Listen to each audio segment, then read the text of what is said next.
describe the development of the secondary right now, where you guys are at? I know there's a lot of vets back there, but yeah, I mean, really, I think it's just developing the communication part of it. You know what I mean? Developing the depth. You know, just with the room, where the room is and what it's been, you got to play a lot of guys. You know what I mean? So just getting those guys to catch up to the standard that those guys are used to, as far as communicating and executing.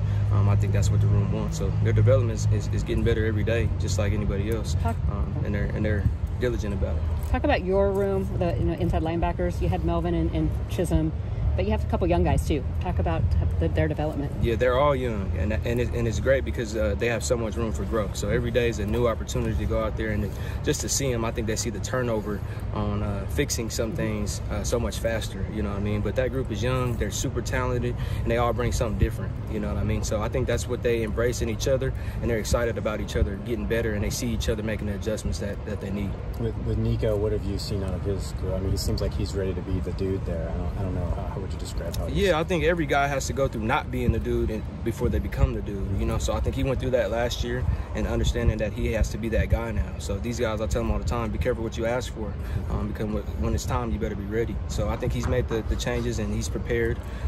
He's healthy.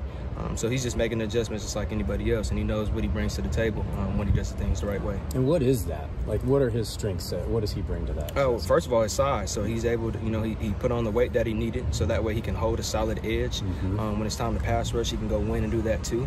And then is his range and his size and space when it's time to cover. So he can impact the game in so many different ways, as far as sacks, tackles for loss, PBUs, interceptions. So hopefully he impacts the game in many ways on the stat sheet. What do you feel is the strength right now of this defense? The strength is just the culture. I think that's the main thing. Obviously, with Coach Bray still being around, these guys know what it looks like. So having those guys like Melvin, Skylar, Jack Kane, those guys, and Thomas Collins up front, they all know what it looks like from each level. So they lean on each other, and really it's just getting those newer guys and young guys to embrace that too. And whatever it takes to reach that standard is what they have to figure out. Yeah. Between now and August 31st, what is the thing the linebacker room has to really focus on? What's the area of improvement between now and opening day that you want to see? Really just being consistent, you know what I mean? You're going to face different teams. You're going to play guys that pass the ball a lot, but then when it's time to run the ball, you got to be ready for those too. So really just being sound in our jobs and doing them the right way every time. And then you play teams like Air Force who will run the ball 100 times, you know what I mean? So you just got to be able to play the complete game by doing things consistently and doing our job. That way we hone our role up on the defense. Has your room worked at all with the in-helmet communication yet to this point? I believe we'll work that this Saturday in the scrimmage, but we got the guys to do that, and I think they're excited about that, you know what I mean? Who are your guys? I'm not sure who'll do that yet, but I'm assuming it'll be the Mike linebackers. Yeah. Probably Isaiah Chisholm and Aiden Sullivan, but we'll see how that goes. Probably the best communicators, which, we'll see how it goes. How does that help? Like, what do you see as the benefit of that, and what are you hoping to see from working with that? Sometimes when you may not have to signal, you know what I mean? Sometimes where you can give an extra tip on a third down just based on situational awareness. I think those guys can communicate things, watching the ball, or being aware of certain plays on certain, like I said, certain down and distances. I think can help those guys just a little bit. But other than that, man, those guys will go play, and hopefully we're not in their ear too much. Are you going to be on the sideline game days, or are you up in the booth? I'll definitely be on the side. And then Keith will be up or down? Yes. Okay, he'll be up. You talked about playing Air Force and playing the team that airs it out.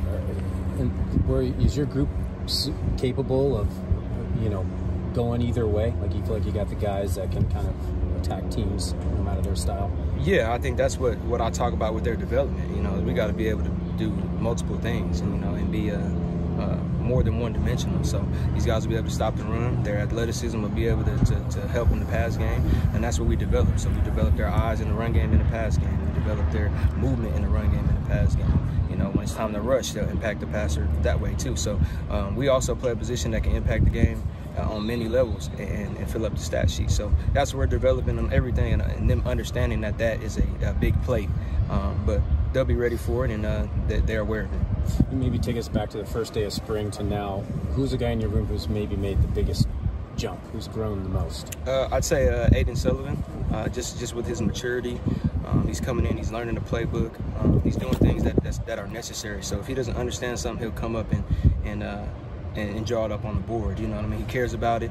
But all these guys have made great strides, and I think that's the greatness about the youth in the room is, like I said, they have so much room for growth, and they'll be here for, you know, the years to come. And you know, I'm excited about them, you know, taking those steps, and really just that's where they see the process all the way through, you know, of messing things up a few times, now correcting it, getting it off the tape, and then becoming better players and better men from it.